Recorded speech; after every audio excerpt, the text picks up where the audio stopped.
Hello everyone, ये है pronoun part 2। Okay, सो पिछले दिन हम लोगों ने प्रोनाउन के 8 टाइप्स देखे थे और 6 को एक्सप्लेन कर दिया था मैंने। सो एक बार फिर से रिकॉल करते हैं।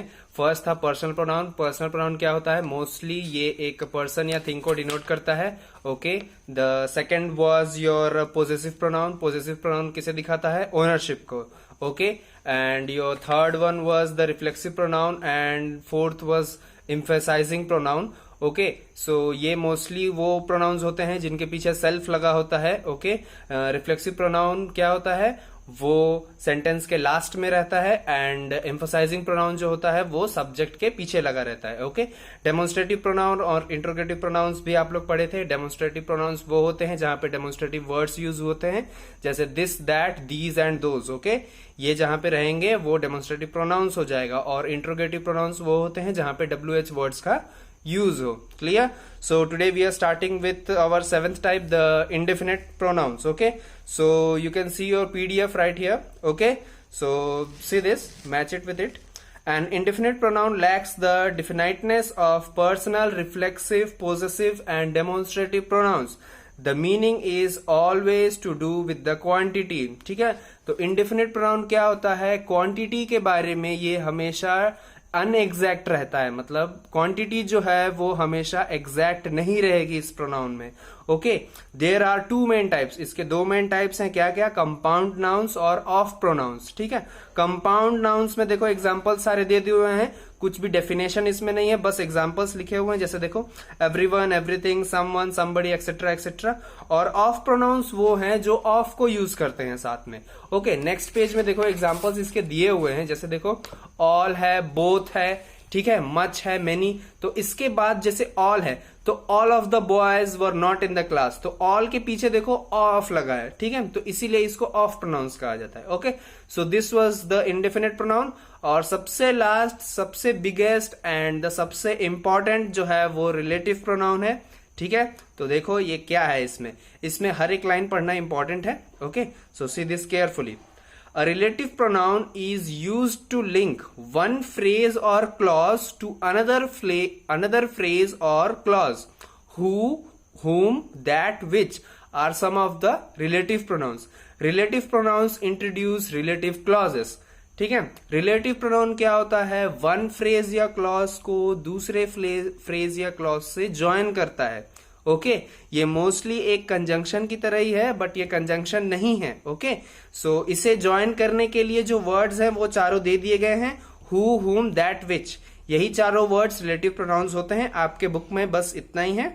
And one more is missing, whose भी होगा। ओके, WHOSE, हुज जो है वो मिस कर गया है। ठीक है, तो अब नेक्स्ट देखो, रिलेटिव क्लॉजेस जो है वो 2 टाइप्स के होते हैं। ठीक है, डिफाइनिंग और नॉन डिफाइनिंग।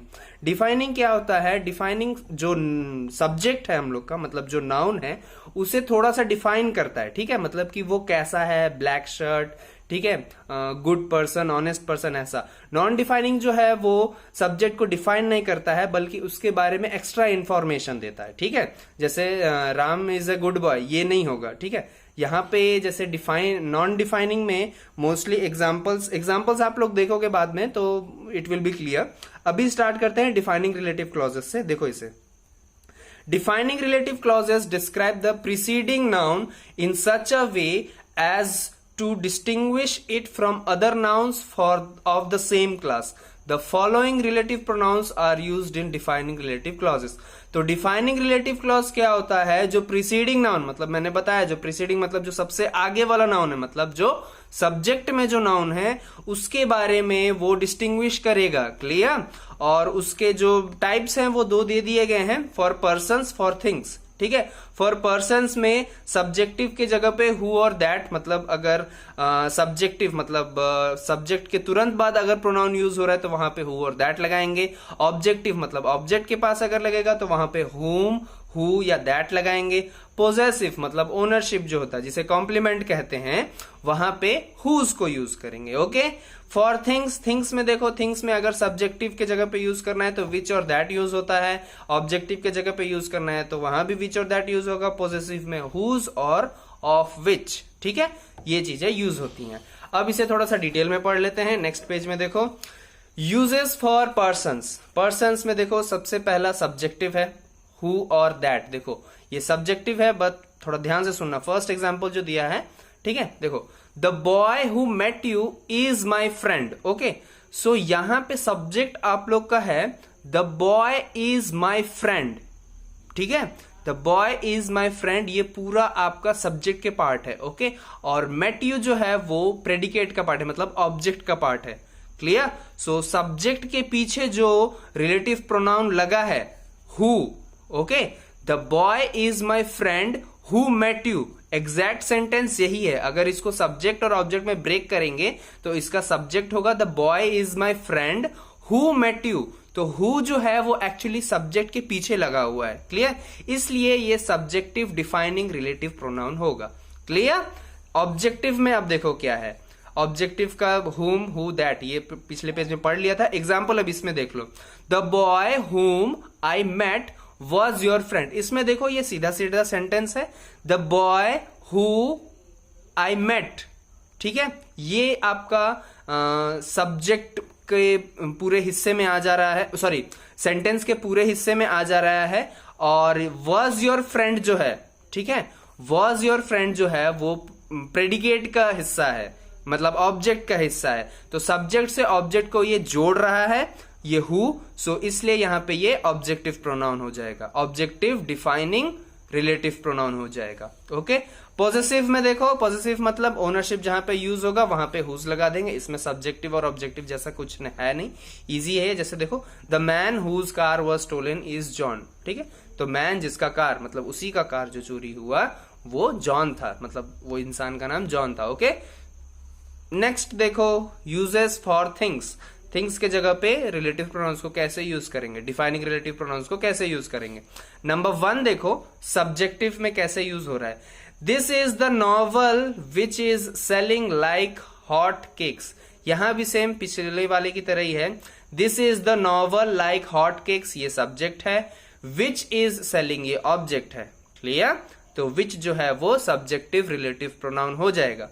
ऑब्जेक्टिव नंबर 2 देखो एग्जाम्पल इसका, he wants a watch which is water proof. Okay, तो यहां पे देखो सब्जेक्ट एक साथ है, प्रेडिकेट पीछे है, बीच में जो है वो ऑब्जेक्टिव रिलेटिव प्रोनाउन हो जाएगा। क्लियर? नंबर 3 देखो, which can take a preposition, which जो रिलेटिव प्रोनाउन है वो प्रीपोजिशन भी यूज कर सकता है। कैसे? The preposition can be moved to the end of the clause using which और दैट। एग्जाम्पल देखो समझ में आ जाएगा, तीनों जो सेंटेंसेस है इसे देखना समझ में आ जाएगा। The table on which I was standing gave away, तो फर्स्टली ये कहा गया था कि विच जो है वो प्रीपोजिशन ऑन यूज करता है, तो ऑन यहां पे है, the table on which I was standing gave away. अब इसको बिना ऑन के साथ भी लिख सकते हैं, the table which I was standing on, ठीक है, ऑन यूज हुआ है लेकिन प्रोनाउन के साथ नहीं, प्रेडिकेट के साथ यूज हुआ है, ठीक है, ऑब्जेक्ट के साथ यूज हुआ है। क्लियर? ऑन गेव अवे, ठीक है। अब देखो अब यहां पे क्या है कि ना ही हम लोग रिलेटिव प्रोनाउन यूज कर रहे हैं, बट प्रीपोजिशन उसका यूज करेंगे और जो सेंटेंस है उसका मीनिंग चेंज नहीं होगा। देखो the table I was standing on gave away. Okay, meaning तीनों सेंटेंस का एक ही है। फर्स्ट वाले में प्रीपोजिशन के साथ रिलेटिव प्रोनाउन लगा हुआ है, दूसरे वाले में दोनों लगे हुए हैं लेकिन दोनों एक दूसरे से अलग हैं, ठीक है। थर्ड वाले में रिलेटिव प्रोनाउन है ही नहीं, बस उसका प्रीपोजिशन है। Clear? But all the 3 sentences have the same meaning. Clear? Number 4 देखो पोजेसिव, पोजेसिव में बस हुज लगेगा यहां पे। देखो this is the house whose walls are made of stones, ठीक है। And infinitive can sometimes replace a relative clause. Infinitive मतलब 2 वर्ड 2 सेंटेंस, मतलब TO2 के साथ जो सेंटेंस है उसे इन्फिनेटिव कहते हैं। Clear? He was the last man who left the boat, तो who यहां पे रिलेटिव प्रोनाउन है। अब देखो इसे कैसे चेंज किया, he was the last man to leave the boat, who को हटा के to लगा देंगे। ओके, तो यहां भी ये एक इन्फिनेटिव पोजेसिव रिलेटिव प्रोनाउन कह सकते हो। Okay, see the next page, non defining relative pronouns, ठीक है। क्लॉजेस एक्चुअली यहां लिखा है बट हम लोग प्रोनाउंस पढ़ रहे हैं। A non-defining clause is used after a noun which is definite already. It does not therefore define the noun but gives more information about it. जैसा मैंने पहले भी बताया था कि ये नाउन को डिफाइन नहीं करेगा, बस उसके बारे में एक्स्ट्रा इंफॉर्मेशन दे देगा. Okay, the clause is separated by commas. तो सबसे आसान सिग्निफिकेंस इसका यही है कि ये कॉमा से सेपरेट रहेगा. ठीक है. Uses for persons. Number 1 subjective. Subject की जगह पे कैसे यूज करेंगे? Ram comma who stood first was congratulated by his parents. ठीक है. तो देखो, Ram was congratulated by his parents, ये सब्जेक्ट है, और हु जो है वो रिलेटिव प्रोनाउन है, स्टूड फर्स्ट सब ऑब्जेक्ट है. क्लियर. ऑब्जेक्टिव में देखो क्या है. He introduced me to his brother. This whole is a subject. हुम relative pronoun. I had never met before predicate या ऑब्जेक्ट. ओके. पॉसेसिव देखो, whose. Satish comma whose house is quite large is a student of this school. ठीक है. Subjective और possessive ये वाला जो है इसका सिमिलर सेम बस है. ये पॉसेसिव में हुज बस यूज होगा और सब्जेक्टिव में हु यूज होता है. Okay. Uses for things. Number 1 nominative मतलब सब्जेक्टिव. इसमें विच लगेगा. His garden comma which is very beautiful is near our village. तो इसमें सब्जेक्ट क्या है? His garden is near our village, ये पूरा सब्जेक्ट था. विच प्रोनाउन है. इज वेरी ब्यूटिफुल ऑब्जेक्ट है. ऑब्जेक्टिव में देखो, Nitish has sold his house, ये पूरा सब्जेक्ट है. विच जो है प्रोनाउन है. वॉज क्वाइट ओल्ड ऑब्जेक्ट है. क्लियर. पॉसेसिव whose और of which लगेगा इसमें. My book whose cover is torn, comma sold for 20 rupees. ठीक है. ये क्लियर था. पॉजिटिव में ज्यादा कुछ है नहीं, बस आप सब्जेक्ट के पीछे whose या of which लगा दोगे तो आपका सेंटेंस क्लियर हो जाएगा. Okay. Next you can see your exercises. Okay. Number 1 exercise. fill in the blanks with personal pronouns. Okay, so I am telling the answers. Write it down. Okay. Number 1, Kumar is a rich man. He is my neighbor. Sorry, these exercises are complete na. We will start from exercise 5 today. Yes, exercise 1, 2, 3, 4 जो है वो कल मैंने करा दिया था. कल के वीडियो में अगर नहीं किया तो कल के वीडियो में एक बार देख लोगे. एक्सरसाइज 5 से स्टार्ट करेंगे हम लोग. पेज 48 में है. See the instruction. Fill in the blanks with relative pronoun. Relative pronoun अभी अभी पढ़ा है, उसी को यहाँ पे भरना है. देखो, the boy whom you want to meet has just left. whom होगा यहाँ पे WHOM, whom. Okay. Number 2, the man who was here yesterday has gone to Amritsar. who, WHO. Number 3, the book that you lent me is very interesting. Number 4 में भी that ही लगेगा. the table that was broken has been sent for repairs. Number 5 में the dress which she was wearing was beautiful होगा. Number 6, the person whom you met is your teacher. Number 7, this is the lady whose purse has been stolen. Okay. Number 8, this is the best that I can do for you. Number 9, the painting that you were talking about has been sold. Okay. Number 10, people who live in glass houses should not throw stones at others. ठीक है. इसका मतलब बहुत common है. कांच के घरों में जो रहते हैं वो दूसरों पे पत्थर, उनको दूसरों पे पत्थर नहीं मारना चाहिए. Okay. Exercise number 6, choose and write the correct pronouns given in the brackets. So say this. He is taller than me होगा इसमें. It is she who has done it. Number 3, I met him day before yesterday. She got her share of property. All the students will bring their parents with them. He know that it was I who helped him. Number 7, let us go now. Number 8, I gave her a present. Number 9, each got their share. Number 10, it was he who saved me. Okay. So next page में exercise 7 है, उसे भी देख लेते हैं. See the instruction. Choose and write the correct pronoun given in brackets. Number 1, everyone होगा. Number 2, Mohan was waiting for something to happen. Okay. Let me tell the answers only. Okay. Number 3 का nobody होगा. Number 4 का each होगा.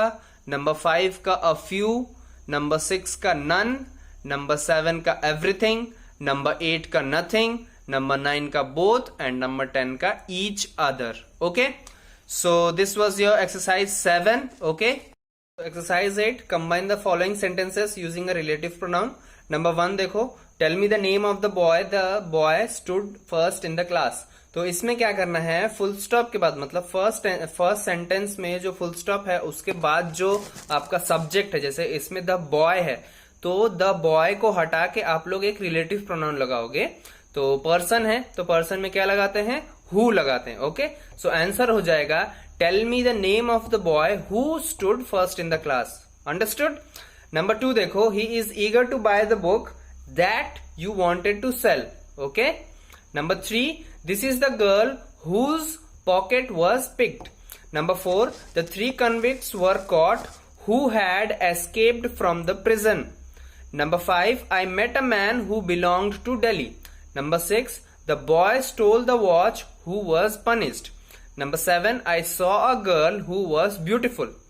Number 8, this is the house that is built in 6 months. Next page में देखो exercise 9 है।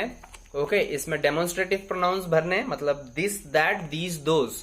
तो number 1 का answer होगा दिस, THIS। नंबर 2 का दीज होगा, THESE। नंबर 3 का होगा दोज। नंबर 4 का होगा दैट। ओके। एक्सरसाइज 10 देख लो। Fill in the blanks with following reflexive pronouns as emphasizing pronouns. Okay, बहुत इजी है ये। नंबर 1 देख लो, I myself will solve this problem. Number 2, she herself cooked the food. Number 3, you yourself should go to see him. Number 4, we ourselves shall deal with this matter. Number 5, he himself is to be blamed for all this. Exercise 11, fill in the blanks with appropriate pronouns. Okay, तो chapters में, पूरे chapter में जितने भी pronounce आप लोग पढ़े हो वो सबको इसमें लिखना है। Clear? So say this. Number 1, you should do your work. Number 2, she hasn't sold her house yet. Number 3, she cut herself badly. Number 4, I trust him. He is an old friend of mine. Okay. Number 5, he is Mary's new boyfriend. Number 6, Mary went out with a friend of hers. Okay. Number 7, talk to your officer and tell them about your plans. Number 8, your present here is ready to help you. Number 9, I know he or she is guilty of this crime. I have already told him that I know about it. So this was your pronoun chapter. It's completed with all the exercises. If you have any doubts regarding the whole chapter, you can ask it in the comment section. Thank you everyone.